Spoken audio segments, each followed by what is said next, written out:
Welcome back to channel. You've heard the phrase render unto Caesar your entire life, but you've completely misunderstood it. This isn't about paying taxes or separating church and state. Joel Goldsmith discovered something far more profound. A mystical key that transforms how you experience every worldly demand, every material obligation, every human pressure that seems to control your life. What Jesus revealed in that moment wasn't political advice or mere religious instruction. It was a consciousness technique that dissolves the power of the material world over you. When you truly understand what it means to render unto Caesar, you stop being controlled by circumstances, by government, by bills, by bosses, by any external authority that once held you captive. The secret lies in recognizing two distinct kingdoms operating simultaneously in your experience. Caesar represents the entire world of effects, appearances, and human structures. God represents the invisible realm of causation, spiritual reality, and true power. Most people give Caesar the authority that belongs only to God, and this is why they suffer. Joel taught that this single misunderstanding creates most human suffering. When you make Caesar your source, your security, your power, you become enslaved to a kingdom that has no real authority except what you give it through your consciousness. Today you learn to take that power back and place it where it truly belongs. Here's what Joel Goldsmith realized during deep meditation on this principle. Caesar has absolutely no power except what you give him through your consciousness. Every time you fear the tax collector, the boss, the economy, the government, or any human institution, you're making Caesar your God. You're bowing to effects instead of recognizing the true cause behind all things. Jesus held up a coin and asked whose image was on it. Caesar's image was stamped on that metal. Then he said, "Render unto Caesar what is Caesar's, and unto God what is God's." The coin belongs to Caesar's realm, the world of effects and appearances. But your consciousness, your peace, your supply, your health, your very life, those belong to God alone. When you render unto Caesar, you're acknowledging his kingdom exists without giving it power over your inner state. You participate in human systems without being enslaved by them. You pay the tax, follow the law, meet worldly obligations, but from a consciousness that knows Caesar is not your source, not your power, not your life. This distinction changes everything. You're no longer a victim of Caesar's world. You're no longer controlled by conditions, circumstances, or external authorities. You function in Caesar's realm while living from God's realm. This is the mystical secret that sets consciousness free while still operating effectively in the material world. This revelation transforms how you handle every worldly demand that comes your way. Before understanding this principle, you probably approached bills, taxes, and obligations with anxiety, resistance, or fear. You felt these things had ultimate power over you. You believed Caesar could threaten your security, your peace, your well-being, your very survival. But when you render unto Caesar from spiritual consciousness, something profound shifts in your experience. You give the world of effects exactly what it requires. Nothing more and nothing less, without emotional attachment or fear. Caesar gets his coin, but he never gets your consciousness, your power, your recognition as the source of your good. Joel taught that most spiritual seekers make two critical mistakes with Caesar's world. Either they try to fight Caesar, resisting worldly structures and creating unnecessary conflict, or they worship Caesar, believing material systems hold their good. Both approaches keep you in bondage to the world of effects. Neither brings true freedom. The mystical path renders unto Caesar what belongs to his realm while keeping your treasure, your consciousness, your recognition of source where it truly belongs. You don't fight the material world or worship it. You simply understand its proper place in the hierarchy of reality and refuse to give it authority over your spiritual nature. Right now, pause and think of something in Caesar's realm that troubles you deeply. A bill that frightens you, a legal matter that worries you, a government requirement that angers you, a work demand that stresses you. Notice how much mental and emotional energy you've given it. That's the energy you've been rendering unto Caesar that rightfully belongs to God alone. The practice Joel taught is simple, but requires daily vigilance and commitment. When confronted with any worldly demand, you pause before reacting. You acknowledge it belongs to Caesar's kingdom, the realm of effects and appearances. Then you consciously turn within, remembering that your true source, supply, and power come from God alone, the invisible realm of spirit. You handle the worldly matter efficiently, responsibly, without drama or resistance. You render what's required to Caesar's realm, but your consciousness remains anchored in the awareness that Caesar is not your source, not your power, not your life. He's merely the administrator of the world of effects which has no ultimate authority. This inner stance transforms everything. Not by changing Caesar's world, but by freeing you from its tyranny over your peace. You discover that Caesar only has the power you've been giving him. When you withdraw that power and place it back with God, Caesar remains. But his ability to disturb you dissolves completely. Let me share how this revelation transformed a woman named Margaret, who came to Joel's classes absolutely drowning in financial anxiety. She owed thousands in back taxes, faced mounting bills every week, and every morning woke with crushing pressure in her chest. Caesar seemed to own her life completely, and she saw no way out. Margaret had been praying desperately for money, for relief, for Caesar to somehow be merciful to her situation. But Joel showed her the fundamental problem with her approach. She was looking to Caesar for her good, making the government and creditors her source. Her prayers were actually reinforcing Caesar's power over her consciousness instead of dissolving it. He taught her the daily practice with patient persistence.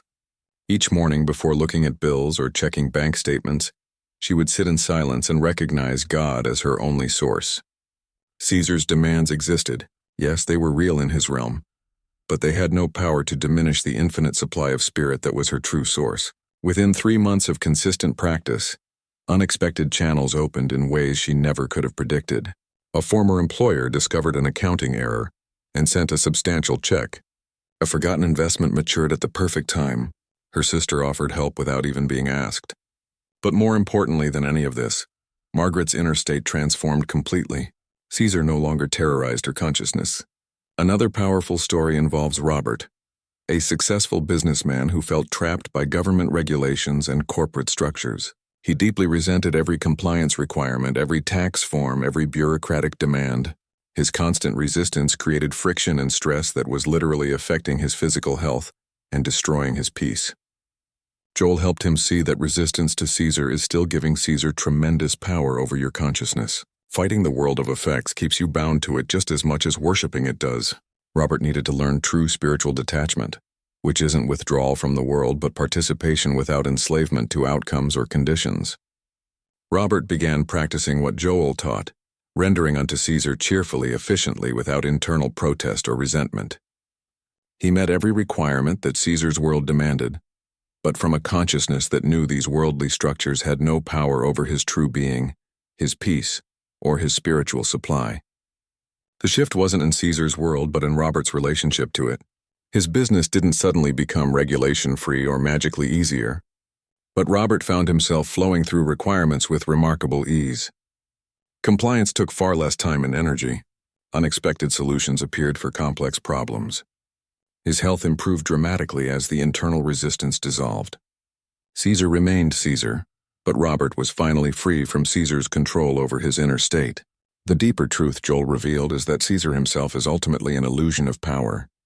The government, the economy, the boss, the bank, all these institutions that seem so powerful, they aren't ultimate powers at all. They're appearances, effects of collective human consciousness believing in their reality. When you stop empowering them with your fear and recognition, they lose their grip on you. This doesn't mean worldly structures disappear or that you can ignore them. It means they no longer have the power to disturb your inner kingdom, to threaten your peace, to diminish your awareness of spiritual supply. You see through the appearance to the nothingness behind it. Caesar demands his coin and you give it, but you know the coin itself is just metal. The demand just sound, the system just human agreement. Joel practiced this principle courageously during World War II, when government demands intensified dramatically, and fear gripped the world. He rendered unto Caesar what Caesar required, meeting every legitimate obligation, but he never gave Caesar his consciousness, his peace, or his recognition of spiritual authority. He moved through that chaotic period with inner stability that mystified others. People would ask him how he remained so peaceful when the world was at war, when governments were making extreme demands, when fear was everywhere. His answer was always the same. Caesar's world is the world of effects, living from the world of cause. From God consciousness, you're unmoved by the drama of effects no matter how intense they appear. The practice requires daily vigilance and awareness because Caesar's world constantly demands your attention, your worry, your recognition as ultimate power. Every news broadcast, every bill in the mail, every legal notice, every government announcement is Caesar saying loudly, I am your source. I control your good. Fear me or worship me, but acknowledge my power over you. Your spiritual work is to render unto Caesar what legitimately belongs to his realm, while keeping your consciousness firmly rooted in the awareness of God as your only source, your only power, your only law. This isn't denial of Caesar's existence or irresponsible avoidance of legitimate obligations. It's proper placement of Caesar's authority in your consciousness. Start practicing today with one specific area where Caesar seems to have tremendous power over you. Acknowledge honestly that the worldly requirement exists in his realm. Then consciously withdraw your power from it, your fear, your worship, your recognition as source. Handle what needs handling, but from a consciousness that knows Caesar is not your source of good. Watch carefully what happens over time when you stop feeding the illusion with fear and false recognition. The outer situation may change or may not, but your inner freedom will be immediate. That freedom is what matters most, because from that freed consciousness, right action flows naturally, and spiritual law can operate without your interference. If these transformation stories inspire you to reclaim your spiritual authority from Caesar's illusions, like this video to help others find this liberation. Subscribe for more Joel Goldsmith revelations and comment, which Caesar has held the most power over your consciousness. Joel taught a complementary practice he called living in two worlds consciously and deliberately. You function in Caesar's realm with full efficiency and responsibility, but you live from God's realm with your consciousness, your power, and your true identity. Most people try to live entirely in one world or the other and fail miserably at both. Those who try to live only in Caesar's world become complete materialists, believing the visible realm is all that exists or matters. They spend their entire lives enslaved to systems, authorities, and circumstances they believe have ultimate power over them. Their security rises and falls with Caesar's fortunes, and they never find lasting peace. Those who try to live only in God's realm often become impractical escapists who neglect worldly responsibilities, naively expecting divine intervention to handle everything magically. They refuse to render unto Caesar anything, and create unnecessary conflict and suffering through what we now call spiritual bypassing. They miss the point entirely. The mystical path Joel revealed walks skillfully between these two extremes. You render unto Caesar efficiently and responsibly, meeting every legitimate worldly obligation without resistance. But you live from God's realm, drawing your peace, supply, identity, and power from the invisible source that Caesar can never touch, control, or diminish, no matter what happens in his world. Here's a powerful daily technique Joel used before handling any worldly matter. Before paying any bill, filling out any government form, attending any business obligation, he would pause for a moment and silently declare, "This belongs to Caesar's realm, the world of effects, but Caesar is not my source." Then he would consciously feel the presence of God as his true and only supply. This simple practice prevents you from emotionally investing in Caesar's world while still functioning in it with complete effectiveness. You write the check, sign the form, follow the regulation, attend the meeting, but without the fear, resentment, or worship that gives Caesar power over your inner state. You remain free while participating fully. The transformation isn't that Caesar disappears or stops making his endless demands on you. The transformation is that Caesar's demands no longer have the power to disturb your peace, threaten your security, or diminish your awareness of infinite spiritual supply flowing constantly from the one true source that never changes or fails. Joel noticed that students who practiced this technique consistently for several months began experiencing what looked like miracles to outside observers. Unexpected money appeared from forgotten sources. Legal matters resolved favorably without explanation. Health improved mysteriously, but these weren't miracles at all. They were natural results of consciousness, no longer empowering the world of effects as ultimate reality. Another complementary principle Joel taught is understanding that Caesar actually has no real knowledge of who you truly are. The government doesn't know your spiritual identity. Your employer doesn't know your true nature. The bank sees only numbers, not your divine essence.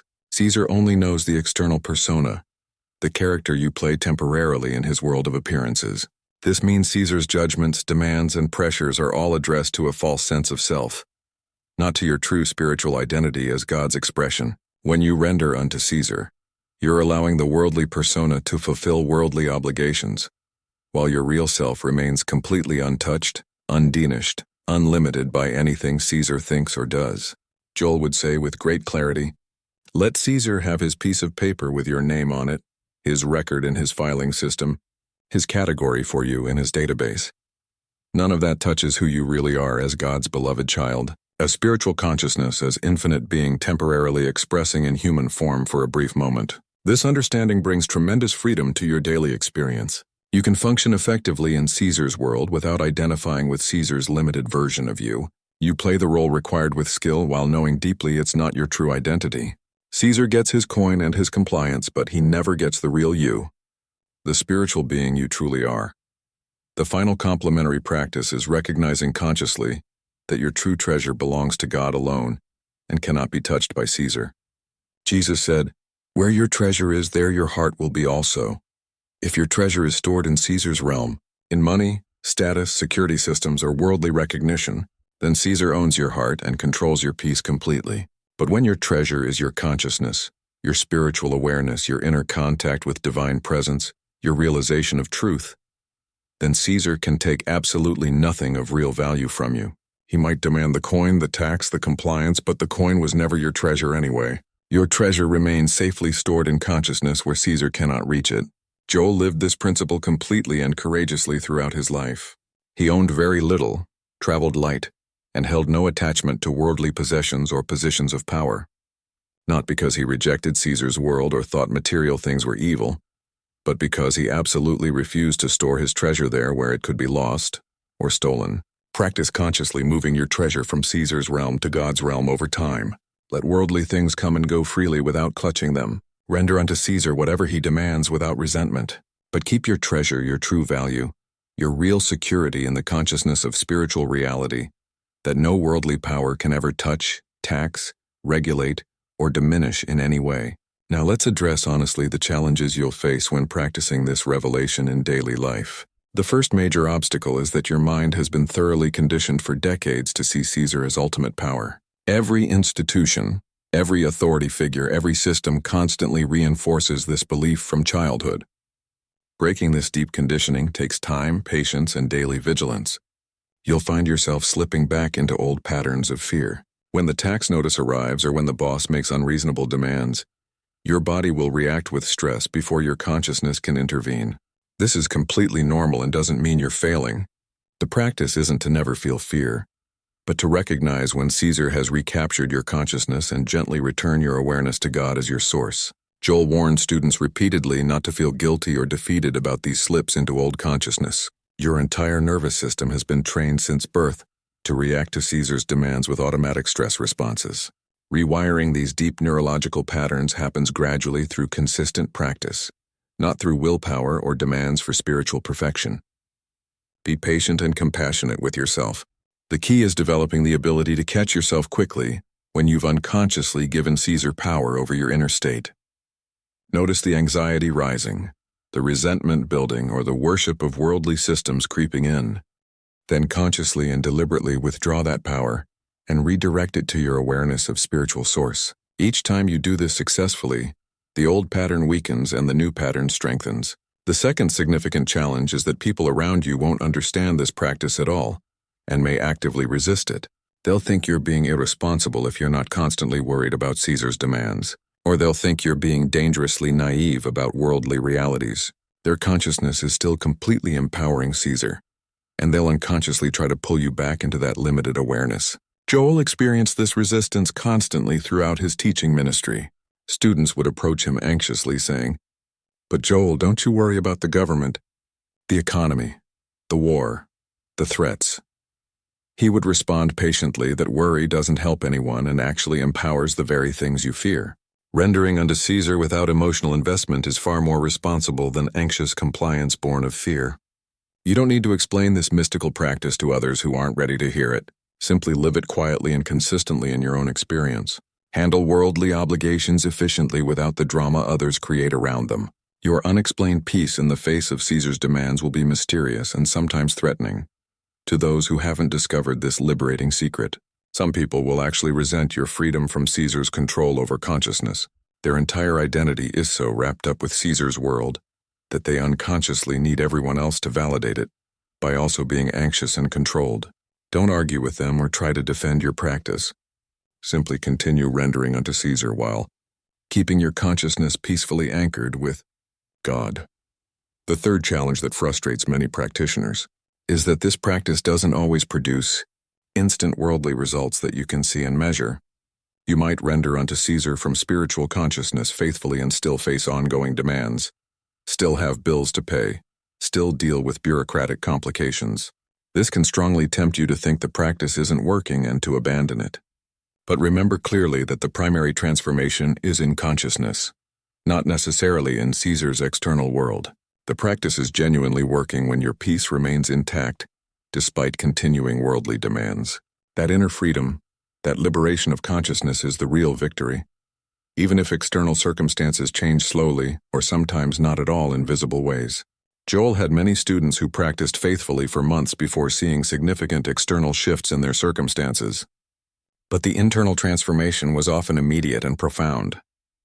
They were no longer enslaved to Caesar's world, no longer terrorized by worldly demands even when those demands continued or increased. That inner liberation from fear is the entire point of the practice.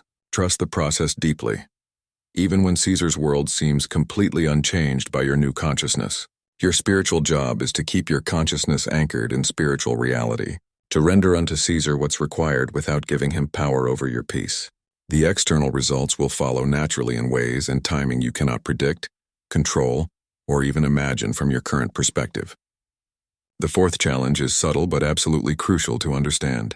You might unconsciously start using this practice as a manipulation technique, rendering unto Caesar while secretly expecting God to make Caesar go away, or meet all Caesar's demands miraculously.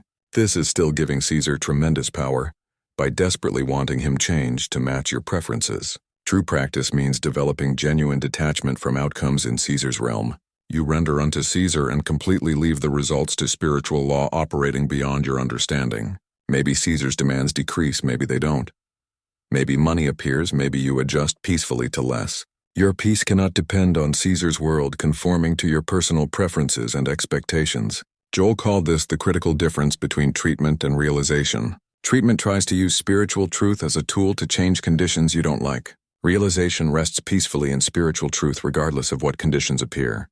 The latter approach is far more powerful because it doesn't give conditions any power to disturb your consciousness or determine your peace. When you catch yourself unconsciously using this practice to manipulate outcomes you desire, gently return to the purity of the principle. Render unto Caesar because that's appropriate to his realm of effects, but keep your consciousness with God because that's your true home and source. Let go completely of trying to control what happens in Caesar's world through spiritual practice. If these insights about overcoming real obstacles resonate with your spiritual journey, like to support this teaching, subscribe for advanced Joel Goldsmith practices and comment which specific challenge you're ready to transform. Now let's explore advanced integration of this principle in the details of daily life. Joel taught that literally every interaction with Caesar's world becomes a precious opportunity for spiritual practice and consciousness development. The morning commute, the work meeting, the grocery store checkout, the phone call with customer service, all involve rendering unto Caesar while maintaining God consciousness. When you're stuck in traffic and running late, Caesar's world is demanding your time and your peace. Most people unconsciously render their entire consciousness to the traffic situation, becoming frustrated, anxious, resentful, stressed. But you can render unto Caesar his traffic while keeping your consciousness peaceful and free, knowing your real being isn't stuck anywhere. In the work meeting, when your boss makes demanding or unreasonable requirements, you can render unto Caesar the appropriate professional response while maintaining inner awareness that this worldly authority has absolutely no power over your spiritual identity, your true worth, or your real source of supply and security. Even in pleasant Caesar interactions like receiving a paycheck or praise from others, you render unto Caesar his appreciation while knowing deeply this isn't your real source or validation. You enjoy the worldly good without becoming dependent on it or devastated when it inevitably changes or disappears, as all worldly things eventually do. Joel practiced this principle brilliantly in his own teaching work with students. People would come to his classes with desperate demands for healing, for supply, for immediate solutions to pressing worldly problems. He would render unto Caesar by listening compassionately, caring genuinely, and offering practical guidance. But he never took on their problems as his personal responsibility. His consciousness remained firmly anchored in the truth that only God heals. Only God supplies, only spiritual realization truly transforms. Caesar's problems belonged entirely to Caesar's realm, and trying to fix them from that level of effects was ultimately futile. His real work was lifting consciousness to the level where the problems didn't actually exist. This approach confused some students who didn't understand the principle. They wanted Joel to worry with them, to make their Caesar problems his Caesar problems, to join them in empowering the world of effects. But he loved them far too much to reinforce their enslavement to Caesar.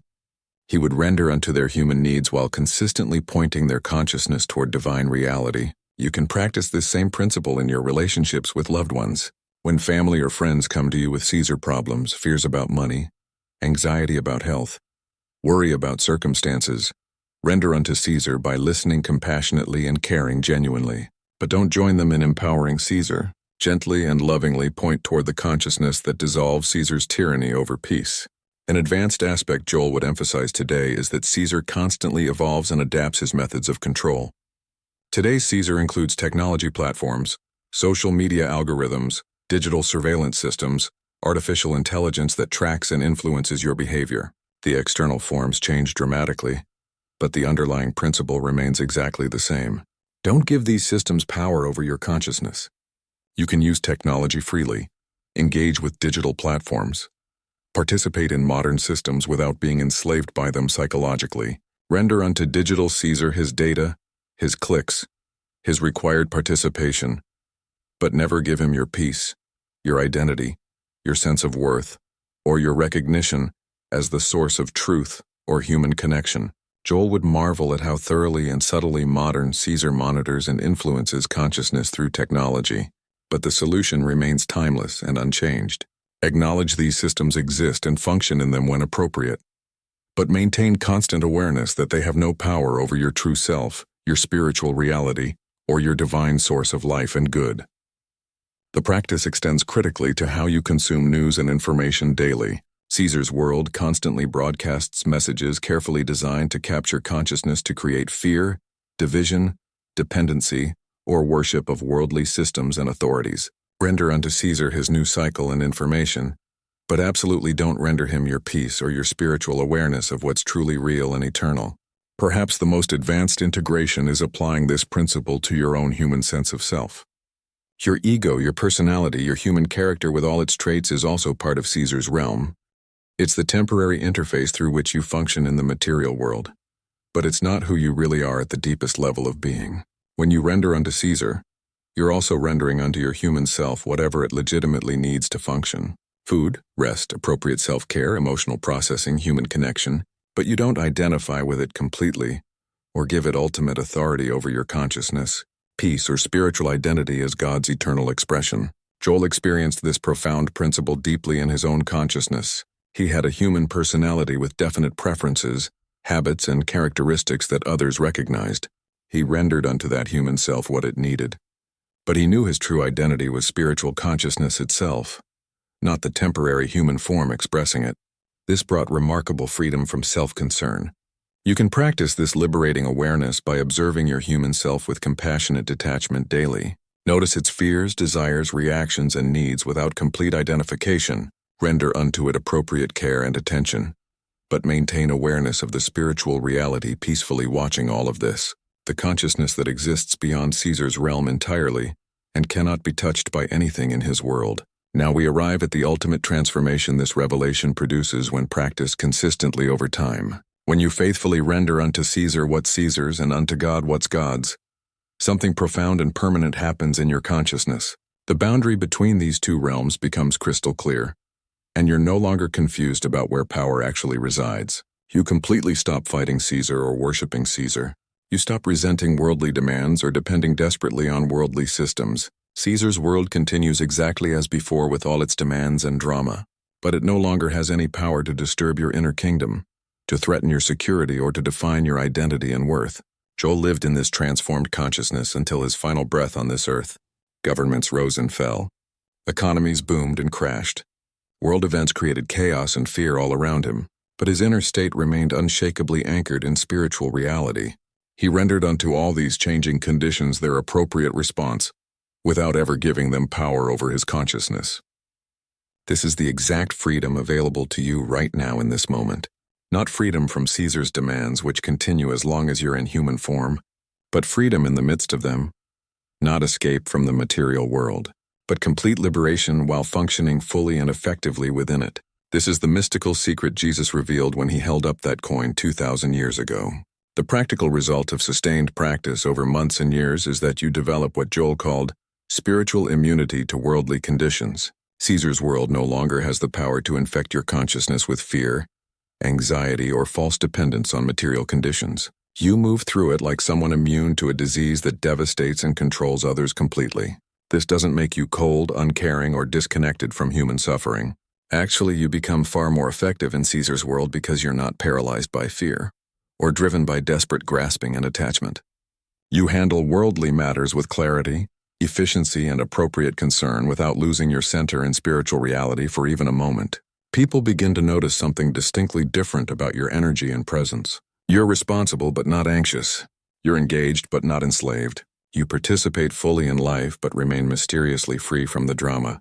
They may not understand the principle you're practicing faithfully, but they sense the peace and power it produces in you. Most importantly, for your own well-being, you completely stop being victimized by Caesar's world. Whatever happens in the realm of effects, pleasant or unpleasant, you maintain conscious connection to the realm of cause. Your supply flows from infinite source, not from finite systems.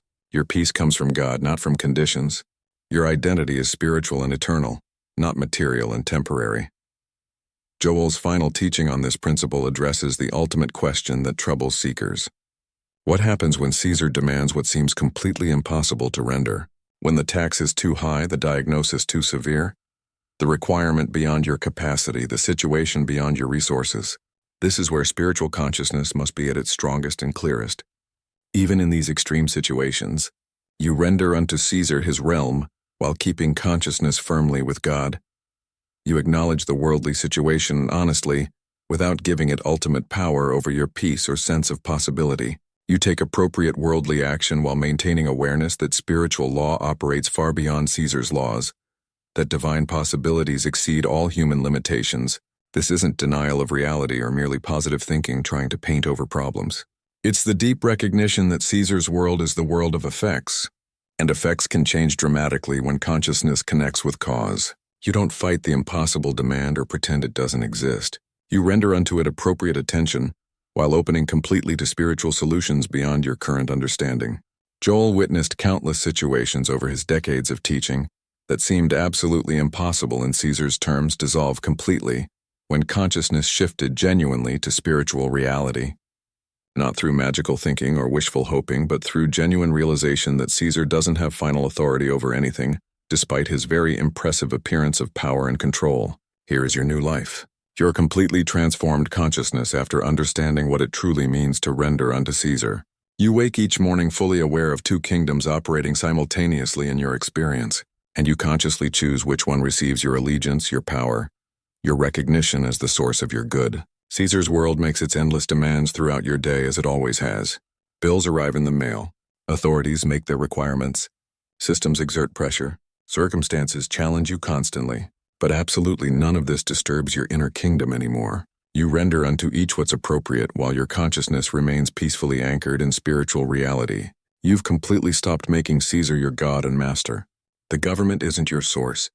The economy doesn't control your supply. No human authority has power over your spiritual identity or peace. You function efficiently and responsibly in Caesar's realm without being enslaved by it in any way. This is the true freedom Jesus offered to all who would understand. This profound revelation transforms everything without necessarily changing anything external in your circumstances. Caesar remains Caesar with all his demands, but he's permanently lost his power over you. You've discovered the timeless secret of living in the world but not of it, of meeting worldly obligations skillfully while keeping your treasure in consciousness, where no worldly power can ever reach or diminish it. If this Joel Goldsmith revelation has permanently shifted how you see worldly power and spiritual freedom, like this video to spread this liberation to others. Subscribe for more mystical Christianity secrets and comment. I render unto God to claim your spiritual authority now. Thanks for watching.